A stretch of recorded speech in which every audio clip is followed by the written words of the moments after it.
तो question number 4 तक आपने पिछली वीडियो में पढ़ लिया है। अब हम ले रहे हैं आपका क्वेश्चन नंबर 5, जो कि है आपका सिद्ध करना है आपको कि ए और बी बिंदुओं से होकर जाने वाले वृत्तों के केंद्रों का बिंदुपथ रेखाखंड ए बी का लंब अर्धक होता है। यानी कि आपको 2 पॉइंट दे रखे हैं, एक तो पॉइंट है ए आपका और एक पॉइंट है आपका बी। एक पॉइंट है आपका ए और एक पॉइंट है बी। दोनों पॉइंटों से आपके सर्कल निकल रहे हैं, वृत्त जा रहे हैं। जैसे माना कि एक वृत्त बना लूँ मैं, ये कोई वृत्त है आपका, सर्कल है, इस पर 2 पॉइंट है, एक तो है आपका ए और ए है बी। दोनों सर्कल पर 2 पॉइंट है, एक तो ए और एक बी, दोनों को मिला दिया मैंने। इन दोनों पॉइंटों से वृत्त निकल रहे हैं, मैंने 2 वृत्त निकाल दिए, आप ज़्यादा भी चाहे तो निकाल सकते हैं। माना कि इन दोनों पॉइंटों से ये 2 वाले वृत्त निकल रहे हैं। ये इस वृत्त का सेंटर माना कि यहाँ पे है और इस वृत्त का जो सेंटर है केंद्र जो कि यहाँ पे है। अब यहाँ पे आपको पता करना है, मैंने माना इसका सेंटर O है और इसका O' मान लें, सेंटर मान लिया यहाँ पे। अब हमें ये बताना है कि इन दोनों बिंदुओं से जो वृत्त जा रहे हैं, इन दोनों बिंदुओं से 2 वृत्त निकाल दिए मैंने, इन दोनों वृत्तों के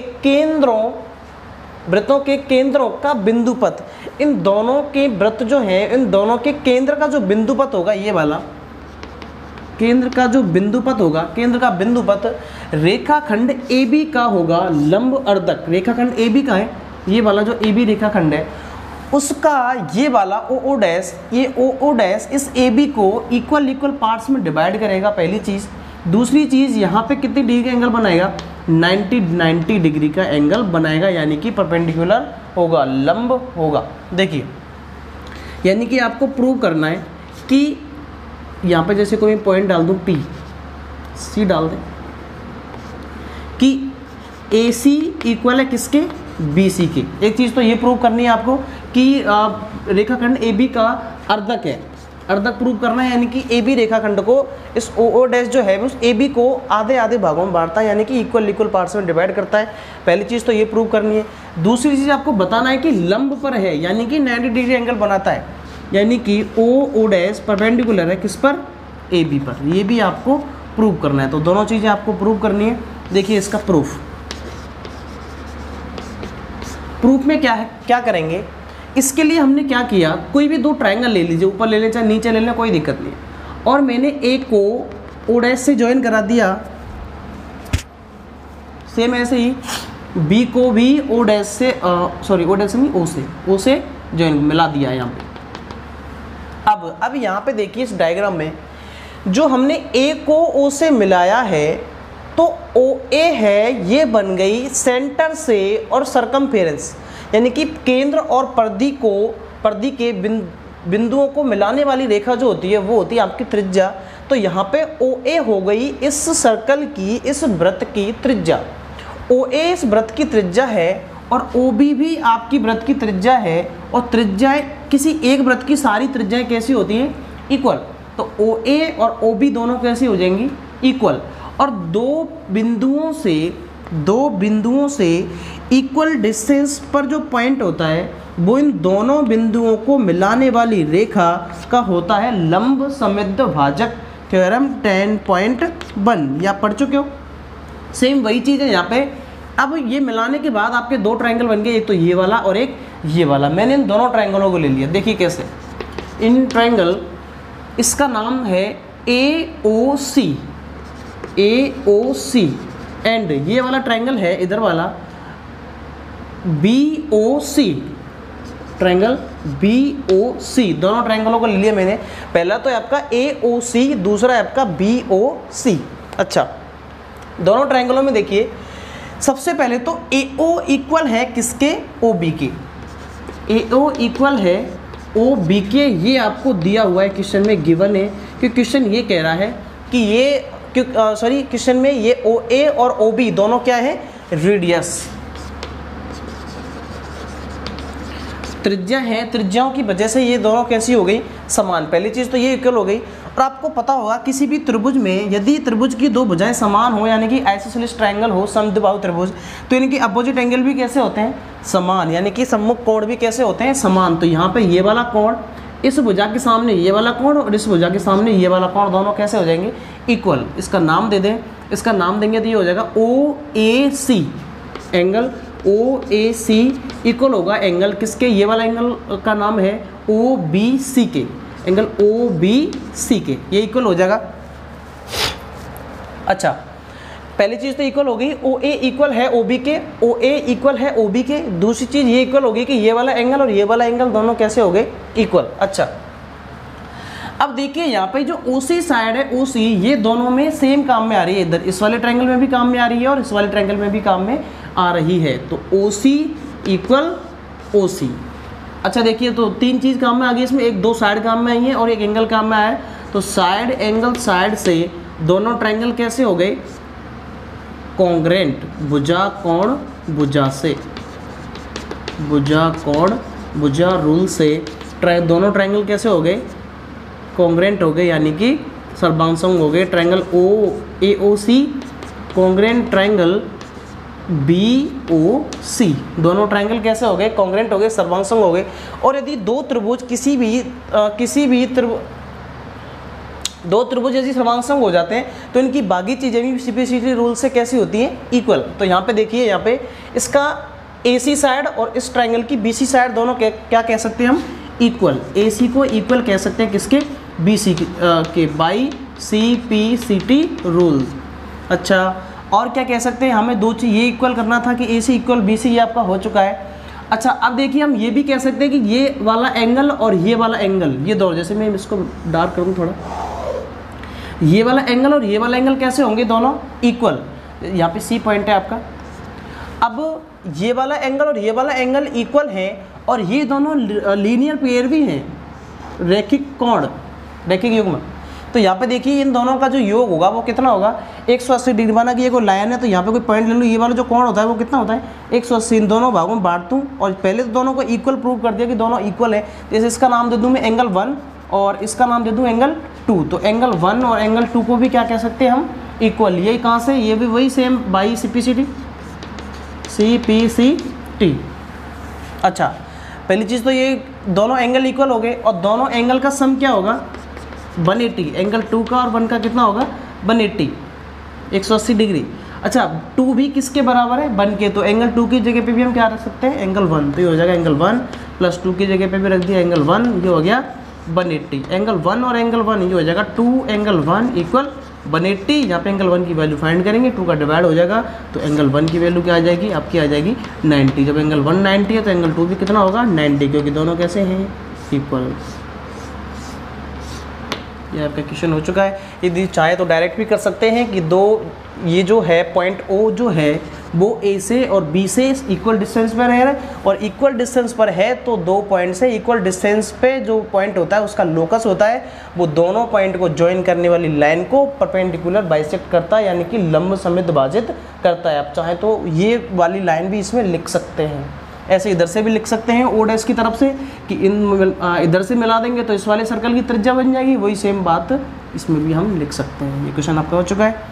देखिए अगला क्वेश्चन, ये आपका क्वेश्चन नंबर 6 है। आकृति में, ये जो आपको आकृति दिख रही है इसमें आकृति में उभयनिष्ठ आधार BC। अब इस आधार BC को उभयनिष्ठ क्यों कहा है, ये जो आधार है आपका BC, ये BC आपको दिख रहा है, ये बेस है इसका, इस बेस को उभयनिष्ठ यानी कि कॉमन क्यों कहा है, उभयनिष्ठ क्यों कहा है, क्योंकि इस BC पर ऊपर और नीचे दोनों तरफ दो ट्रायंगल बन रहे हैं। ऊपर बन रहा है BPC, नीचे बन रहा है BQC। दो ट्रायंगल बनने की वजह से इसको उभयनिष्ठ कहा, यानी कि ये वाली साइड दोनों में काम में आ रही है, कॉमन साइड है, इसलिए आकृति में उभयनिष्ठ आधार BC पर रेखा BC के विपरीत ओर दो समद्विबाहु त्रिभुज, आइसोसेलेस ट्रायंगल। रेखा आइसोसेलेस का मतलब है BC के विपरीत ओर, यानी कि एक ऊपर की तरफ और एक नीचे की तरफ दो ट्रायंगल बन रहे हैं, दो त्रिभुज बन रहे हैं और दोनों ट्रायंगल हैं समद्विबाहु, यानी कि आइसोसेलेस ट्रायंगल, जिनकी दो दो भुजाएं कैसी हो, समान। तो जैसे माना कि ये ट्रायंगल है BPC, इसकी ये वाली और ये वाली भुजा समान है, ये साइड इक्वल है, और ये वाला ट्रायंगल बन रहा है BQC, इसकी ये वाली और ये वाली भुजा कैसी है, समान है, समद्विबाहु त्रिभुज है, यानी कि आइसोसेलेस ट्रायंगल है। PBC और QBC QBC, ये वाले दो ट्रायंगल, ऊपर PBC और नीचे QBC। अच्छा, तो सिद्ध करो, तो आपको प्रूव करना है कि P और Q को मिलाने वाली रेखा, P और Q को मिलाने वाली रेखा कहाँ है, ये रही, ये आपकी रेखा है PQ रेखा। ये जो है P और Q को मिलाने वाली रेखा क्या है, PQ रेखा। P और Q को मिलाने वाली रेखा BC को, BC का है ये रहा BC, इस BC को लंब समकोण पर समद्विभाजित भाजित करती, यानी कि परपेंडिकुलर बाइसेक्टर है BC की, यानी कि BC को समकोण पर, समकोण यानी कि यहाँ पे कितने डिग्री का एंगल बनाती है, 90 का, इधर भी 90, इधर भी 90 का एंगल बनाती है, और इक्वल पार्ट्स में डिवाइड करती है BC को। कौन सी लाइन, PQ लाइन। दोबारा सुनिए, एक बेस है BC, इस पर ऊपर और नीचे ये कॉमन बेस है, ऊपर और नीचे दोनों ट्रायंगलों का एक ही बेस है, दोनों पर दो ट्रायंगल, इस बेस पर ऊपर नीचे दो ट्रायंगल बन रहे हैं, एक तो बन रहा है PBC, एक बन रहा है QBC, और इस दोनों ट्रायंगलों में इस P और Q को ज्वाइन करने वाली लाइन इस BC लाइन को परपेंडिकुलर बाइसेक्ट करती है, यानी कि इक्वल पार्ट्स में डिवाइड करती है, और परपेंडिकुलर भी है, समकोण पर भी है, और अर्धक भी है इसकी, यानी कि समान समान भागों में बांटती भी है। आपको दोनों चीज प्रूव करनी है, आपको प्रूव करना है कि, या फिर फाइंड करना है, आपको क्या फाइंड करना है कि यहाँ पे नाम देता हूँ, जैसे मैं कोई पॉइंट नहीं है यहाँ पे नाम दे दिया, जैसे हमने B है, C है, A दे दिया, आप चाहे तो कुछ और दे सकते हैं आपकी इच्छा अनुसार। तो यहाँ पे B आपको प्रूव करना है कि BA इक्वल है किसके, AC के। एक तो ये चीज़ प्रूव करनी है कि ये वाली और ये वाली दोनों से कैसी है, इक्वल है, और ये भी प्रूव करना है कि ये वाले एंगल कितने डिग्री के हैं, 90 डिग्री के। तो यहाँ नाम दे दूँ मैं, जैसे ये दे दिया 1 और इसका नाम दे दिया 2, तो एंगल 1 इक्वल एंगल 2 इक्वल कितने डिग्री के, 90 डिग्री। या तो ऐसे लिख दें, या फिर आप ऐसे लिख सकते हैं कि BC नहीं PQ परपेंडिकुलर है किस पर, BC पर, यानी कि PQ जो लाइन है वो BC पर 90 डिग्री का एंगल बनाती है। ये आपको दोनों चीज़ें प्रूव करनी है। देखिए इसका प्रूफ वेरी सिंपल, पहले की जैसा ही है। सबसे पहले इधर से देख लेते हैं,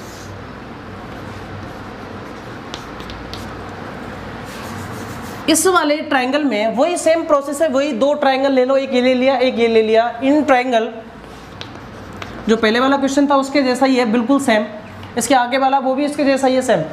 इन ट्रायंगल वो कौन सा है, PB, जैसे ये ले लिया मैंने, यहाँ पे A था, एक तो ले लिया PBA, ये वाला ट्रायंगल PBA, एंड दूसरा मैंने ले लिया इधर वाला PAC, दो ले लिए। दोनों में क्वेश्चन ये कह रहा है कि ये दोनों कैसी हैं, इक्वल है, यानी कि ये वाली साइड किसके इक्वल है, इसके। BP साइड किसके इक्वल है, PC के, क्योंकि क्वेश्चन ये कहा है दोनों ऊपर नीचे जो भी दोनों ट्रायंगल बन रहे हैं वो आइसोसेलेस ट्रायंगल है, यानी कि समद्विबाहु त्रिभुज है, दो भुजाएं समान होंगी, गिवन, यानी कि आपको दिया हुआ है। और अच्छा, साइड इक्वल है तो अपोजिट एंगल भी कैसे होंगे, इक्वल। नाम दे दें, इसका 3 दे दें, इसका 4 दे दें, तो एंगल 3 इक्वल है किसके, एंगल 4 के, ये भी आपको गिवन है। अच्छा, और PA दोनों में कैसी है, common side, PA equal PA, ये हो गई आपकी कॉमन साइड, यानी कि PA ये वाली साइड दोनों में काम आ रही तो कॉमन साइड हो गई, दोनों ट्रायंगल कैसे हो गए, कॉन्ग्रेंट, तो ट्रायंगल सर्वांगसम हो गए। P कौन से लिए, PBA कॉन्ग्रेंट हो गया आपका किसके, PAC के, ये वाला और ये वाला दोनों कैसे हो गए, कॉन्ग्रेंट हो गए, यानी कि सर्वांगसम हो गए, तो इनकी बाकी चीजें भी कैसी होंगी, इक्वल। तो हम कह सकते हैं BA इक्वल होगा किसके, AC के, जो कि आपको प्रूव करना था बाई CPCT। BA इक्वल हो गया आपका AC के, जो कि आपको प्रूव करना था BA इक्वल AC, और आपको प्रूव ये भी करना है कि ये यहाँ पे 90 डिग्री का भी एंगल है। अच्छा, सेम टू सेम ऐसे भी कर सकते हैं हम, सिमिलरली हम ये भी कह सकते हैं, इन दोनों को लेके भी कर सकते हैं चाहो तो, या फिर दोनों को लेके इन दो को कर लो, या फिर इन दो को ले लो, या फिर दोनों को अलग अलग ले लो, एक ही बात है। 2 बार भी कर सकते हैं आप, नहीं चाहे तो इतना छोड़ दें, इन दोनों को करके छोड़ दें, उससे भी काम हो गया हमारा, नीचे वाले की लेने की जरूरत नहीं है, या फिर नीचे वालों को ले लें, ऊपर वाले के लेने की जरूरत नहीं है, कोई दिक्कत नहीं है, आप इतना छोड़ सकते हैं। ये आपके इक्वल हो चुके हैं। अब इनको 90 पर प्रूव करना है, वही सेम प्रोसेस, एंगल 1 भी इक्वल हो जाएगा एंगल 2 के, क्योंकि दोनों ट्रायंगल कैसे हैं, सिमिलर हैं, तो ये वाला इक्वल एंगल और ये वाला एंगल भी कैसे हो जाएगा, इक्वल, वही YCPCT। अच्छा, एंगल 1 का और एंगल 2 का सम कितना हो जाएगा, 180। 1 की जगह पे 2 रख सकते हैं, 1 + 2 की जगह पे 1 रख सकते हैं, 180। 1 और 1 कितनी बार आया है, 2 बार। 2 एंगल 1 इक्वल 180। एंगल 1 की वैल्यू फाइंड करेंगे, कितनी आ जाएगी, 90। एंगल 1 आ गया 90, तो एंगल 2 भी कितना होगा, 90। अतः हम कह सकते हैं कि PQ परपेंडिकुलर है किस पर, BC पर। सॉल्व। हाँ जी, क्वेश्चन नंबर 7 है आपका, बिल्कुल same to same question number 6 के जैसा ही है। इसमें ये कह रहा है कि इस क्यू, पहले तो क्या था कि ट्रायंगल जो थे वो एक ऊपर और एक नीचे, बोथ साइड थे, ऊपर नीचे दोनों तरफ थे। अभी क्या किया, यहाँ पे ट्रायंगलों को एक साइड दे दिया बस, बाकी सेम है, कुछ नहीं है। क्वेश्चन ये कह रहा है कि वही कॉमन बेस उभयनिष्ठ आधार है आपका QR, इस पर 2 ट्रायंगल बने हुए, एक तो QSR, दूसरा है QPR, और आपको प्रूव करना है कि जो SP लाइन है, ये वाली SP, ये इस SP ये QR को परपेंडिकुलर बाइसेक्टर यानी कि इक्वल पार्ट्स में डिवाइड करती है, और यहाँ पे कितनी डिग्री एंगल बनाती है, 90 का। यानी कि आपको प्रूव करना है, जैसे यहाँ पे नाम दे दूँ तो क्वेश्चन में होगा, या फिर मैं देता हूँ, जैसे हमने दे दिया यहाँ पे S हो गया, X दे दिया, चलो X हो सकता है क्वेश्चन वो आप कुछ अपने हिसाब से दे लेना नहीं हो तो। अब यहाँ पे एक तो आपको प्रूव करना है कि QX इक्वल है XR के, ये वाली इक्वल है, ये आपको प्रूव करना है पहली चीज़। दूसरी आपको प्रूव करना है कि यहाँ पे कितनी डिग्री एंगल है, 90 का, यानी कि SP आगे बढ़ा दे तो PX हो जाएगी, यानी कि SX कह सकते हैं, या फिर XP कह लो, चलो XP परपेंडिकुलर है किस पर, QR पर। वही सेम चीज़ है, क्या करेंगे, कोई से भी 2 ट्रायंगल ले लो। अब या तो ले लो SQX, ये वाला ट्रायंगल इधर वाला, या फिर एक ले लो SRX, ये वाला इधर वाला, या तो ये दोनों ले लो, या फिर ये दोनों छोटे वाले ये ले लो, सेम काम करेंगे, तो लो QPX और PRX, ये दोनों ले लो। दोनों से कर सकते हैं आप, इससे भी कर सकते हैं, इससे भी कर सकते हैं। इससे कैसे करेंगे, ये वाली साइड इसके इक्वल है, पहली चीज, ये वाली साइड इक्वल है तो अपोजिट एंगल भी कैसे होंगे, इक्वल, दूसरी चीज। तीसरी चीज, ये वाली साइड दोनों में कैसी है, कॉमन साइड, कॉन्ग्रुएंट हो गए। कॉन्ग्रुएंट होने के बाद कह सकते हैं कि ये वाली और ये वाली कैसी है, इक्वल, BCPCT। उसके बाद कह सकते हैं कि ये वाले दोनों एंगल है, दोनों का सम कितना होगा, 180, और ये वाला इक्वल होगा BCPCT। तो ये दोनों आधे आधे होंगे तो कितने कितने हो जाएंगे, 90 के। सेम टू सेम इन दोनों ट्रायंगलों से भी कर सकते हैं, ये वाली साइड इसके बराबर, अपोजिट एंगल इक्वल, ये दोनों कॉमन साइड, वही सेम चीज़ है। क्वेश्चन नंबर 6 के जैसा ही है। आगे बात करें क्वेश्चन नंबर 8 की। ये आपका क्वेश्चन नंबर 8 है। आकृति में, ये आपको आकृति दिख रही है सामने, आकृति में कोण P का अर्धक PS, कोण P, ये वाला जो कोण P है, इस कोण P का ये जो PS लाइन है, ये PS लाइन इसकी अर्धक है। अर्धक यानी कि बाइसेक्टर है, यानी कि इस कोण एंगल P को इक्वल पार्ट्स में डिवाइड कर रही है। जैसे इसका नाम दे दूं 1 एंगल, इसका नाम दे दूं एंगल 2, तो आपको पहली चीज गिवन हो गई।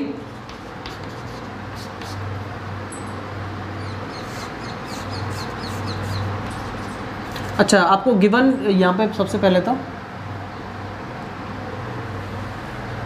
जो दिया हुआ है वो रखना है।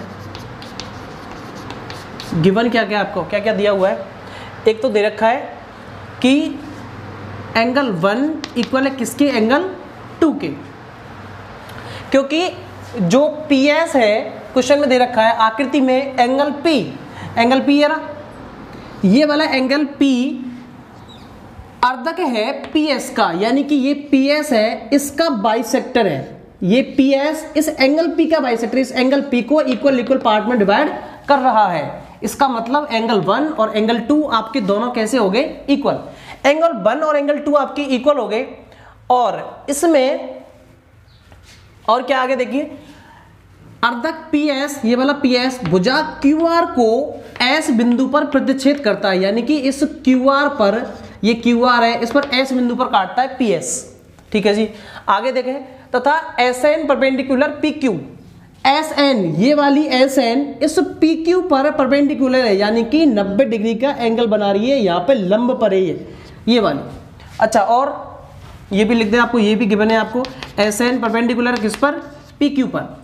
एवं एस एम परपेंडिकुलर है पी आर पर। ये वाली एस एम, ये वाली एस एम, ये परपेंडिकुलर किस पर है? पी आर पर। एस एम परपेंडिकुलर किस पर? पी आर पर। और तो आपको प्रूव क्या करना है? आपको प्रूव करना है कि एस एन इक्वल है किसके? एस एम के। ये वाली एस एम यहां पे आपको दिख रही है एस एम, ये वाली एस और ये वाली एम, ये वाली एस एम आपकी इक्वल है एस एन के। ये आपको प्रूव करके लेके आना है। देखिए कैसे प्रूव करेंगे, इसका सॉल्यूशन है आपका यहां पे। प्रूफ देखिए इसका, उपपत्ति देखिए, एंगल 1 और एंगल 2 इक्वल हैं और एस एन परपेंडिकुलर है पी क्यू पर। एंगल 1 और एंगल 2 इक्वल हैं और एस एन परपेंडिकुलर है किस पर है? पी क्यू पर। और एस एम परपेंडिकुलर है पी आर पर। और आपको प्रूव करना है कि एस एन और एस एम, ये वाली एस एन और ये वाली एस एम दोनों कैसी हैं? इक्वल है। इसके लिए हम क्या करेंगे, एक ये वाला ट्रायंगल और एक ये वाला ट्रायंगल, हमने दोनों ट्रायंगल ले लिए। इन ट्रायंगल सबसे पहला है आपका ये वाला, इसका नाम दें तो एस एन पी, या फिर कैसे भी दे सकते हैं पी एन एस दे सकते हैं, या फिर एस पी एन दे सकते हैं। इन ट्रायंगल मैंने ले लिया S N P, S N P. And दूसरा ट्रायंगल ले लिया मैंने triangle S M P, S M P. एक तो ये वाला ट्रायंगल हो गया एक, और एक ये वाला ट्रायंगल हो गया। देखिए दोनों ट्रायंगलों में सबसे पहले तो आपको गिवन है, पहले दिया क्या है कि एंगल 1 इक्वल है किसके? एंगल 2 के। ये आपको गिवन है, एंगल 1 और 2 इक्वल है, ये आपको दिया हुआ है गिवन। पहली चीज तो ये हो गई। उसके बाद दूसरी चीज ये है, यहाँ पे क्वेश्चन कह रहा है कि एस एन परपेंडिकुलर है पी क्यू पर, यानी कि ये वाली पी क्यू इस पर ये वाली परपेंडिकुलर थी। इसका मतलब क्या हुआ? इसका मतलब ये हुआ कि यहाँ पे एंगल कितने डिग्री का हो गया? 90 डिग्री का। ऐसे ही क्वेश्चन कह रहा है कि एस एम परपेंडिकुलर है पी आर पर, ये वाली एस एम ये परपेंडिकुलर इस पर, इसका मतलब यहाँ पे भी कितने डिग्री का एंगल हो गया? 90 डिग्री का। तो दोनों ट्रायंगल में एक चीज और कॉमन हो गई कि angle P N S equal हो गया किसके? एंगल पी एम एस के, पी एम एस के कितने कितने डिग्री के हो गए? 90 डिग्री के। दो चीज इक्वल हो चुकी है आपका। पहले तो एंगल 1 और एंगल 2 इक्वल हो गए, दूसरा पी एन एस और पी एम एस ये वाले दोनों एंगल इक्वल हो गए। दोनों कितने डिग्री के? 90 डिग्री के। अब आपको एक चीज और मिल जाए तो दोनों ट्रायंगल कैसे हो जाएंगे? कॉन्ग्रेंट। तीसरी देखिए यहाँ पे दोनों ट्रायंगलों में पीएस जो साइड आपको दिख रही है, एक ये वाला ट्रायंगल और एक ये वाला ट्रायंगल, दोनों ट्रायंगलों में पीएस साइड दोनों ट्रायंगलों में काम में आ रही है। मतलब कैसी साइड हो गई? कॉमन साइड, यानी कि उभयनिष्ठ भुजा। पीएस इक्वल पीएस, ये हो गई आपकी कॉमन साइड, यानी कि उभयनिष्ठ भुजा। अब देखिए angle side by angle side, यानी कि भुजा कोण भुजा से दोनों ट्रायंगल कैसे हो गए? कॉन्ग्रेंट। तो triangle S N P congruent triangle S M P, दोनों ट्रायंगल कैसे हो गए? कॉन्ग्रेंट। और कॉन्ग्रेंट ट्रायंगल हो जाते हैं तो बाई सीपीसीटी से इसके बाकी चीजें भी कैसी होंगी? इक्वल। अतः हम कह सकते हैं कि एस एन इक्वल है किसके? एस एम के। एस एन इक्वल है किसके? एस एम के बाई सीपीसीटी। सॉल्व। ये आपका क्वेश्चन नंबर 9 है। आकृति में जो सामने आपको डायग्राम दिख रहा है, एंगल बन रहा है एक एबीसी। आकृति में एक एंगल है, एंगल एबीसी, और एबी और बीसी से समदूरस्थ यानी कि समान दूरी पर स्थित समदूरस्थ तथा एबी और एसी यानी ये वाली एबी साइड और ये वाली बीसी साइड, इन दोनों से समान दूरी पर हमें कोई बिंदु लेना है तथा इसके अंत भाग यानी कि अंदर वाले भाग में हिस्से में लेना है किसी बिंदु का बिंदुपथ। हमें बताना है कि उस बिंदु का बिंदुपथ क्या होगा। जैसे माना कि ये कोई ट्रायंगल है एबीसी, ये कोई ट्रायंगल था आपका एक एंगल था आपका एंगल एबीसी। अब देखिए इसके हमें अंत भाग में एक एंगल पॉइंट लेना। माना कि मैंने यहां पे एक ले लिया पॉइंट पी, और इस पॉइंट पी से इस ए बी पर परपेंडिकुलर डाल दिया मैंने, इसका नाम दे दिया पी एन। यानी हमने कंस्ट्रक्शन लिख दीजिए, कंस्ट्रक्शन इसकी पी एन परपेंडिकुलर डाला है किस पर, ए बी पर। अच्छा, और यहां से पी से इस बी सी पर भी एक परपेंडिकुलर डाल दिया है, इसका नाम दे दिया पी एम। तो ये भी लिख दीजिए अब यहां पे कि पी एम परपेंडिकुलर है किस पर, बी सी पर। तो आपको प्रूव क्या करना है, आपको प्रूव करना है कि पॉइंट पी का लोकस, पी का बिंदुपथ क्या होगा। देखिए कैसे निकालें। यहां पे मैंने क्या किया, बी को पी से ज्वाइन कर दिया और बी को पी से मिलाने के बाद देखिए यहां पे आपको दो ट्रायंगल बन गए, ट्रायंगल 1 एंड ट्रायंगल 2। अब इन दोनों ट्रायंगलों के ले लीजिए, देखिए इसका प्रूफ। इन ट्रायंगल एक तो ले लिया मैंने triangle P N B P and दूसरा ट्रायंगल ले लिया मैंने P M B P, triangle M B P. दो ट्रायंगल ले लिए, एक तो ले लिया एन बी पी, दूसरा ले लिया एम बी पी। दोनों ट्रायंगलों में देखिए सबसे पहले तो ये वाला एंगल और ये वाला एंगल कैसा है, इक्वल। नाम दे दीजिए angle P N B equal है किसके, एंगल पी एम बी के, वो भी कितने डिग्री के, 90 डिग्री, क्योंकि हमने यहां पे क्या लिए थे, दोनों परपेंडिकुलर। अच्छा, पहली चीज ये हो गई।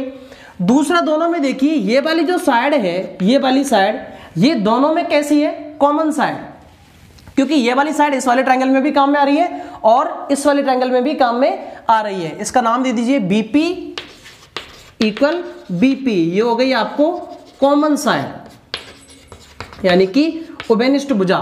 और यहां पे देखिए कंस्ट्रक्शन में लिखा नहीं मैंने, यहां पे ये जो पॉइंट पी था वो किसी एंगल में ये वाली डिस्टेंस और ये वाली डिस्टेंस दोनों कैसी थी, इक्वल। क्यों, क्योंकि क्वेश्चन में ये कहा है कि ए बी और बी सी से समदूरस्थ बिंदु यानी कि इक्वल डिस्टेंस पर पॉइंट लेना हमें, और ये हमने ए बी से और बी सी से इक्वल डिस्टेंस पर लिया था, यानी कि समान दूरी पर लिया था पॉइंट, यानी कि एनपी और पीएम दोनों कैसी थी, इक्वल। एनपी इक्वल थी किसके, पीएम थे, पीएम के, क्योंकि ये पॉइंट हमने एकदम बीचों बीच में लिया है, समदूरस्थ यानी कि इक्वल डिस्टेंस पर लिया है। एक चीज ये इक्वल हो जाएगी आपकी कि एनपी इक्वल है किसके, एमपी के, ये आपको गिवन है।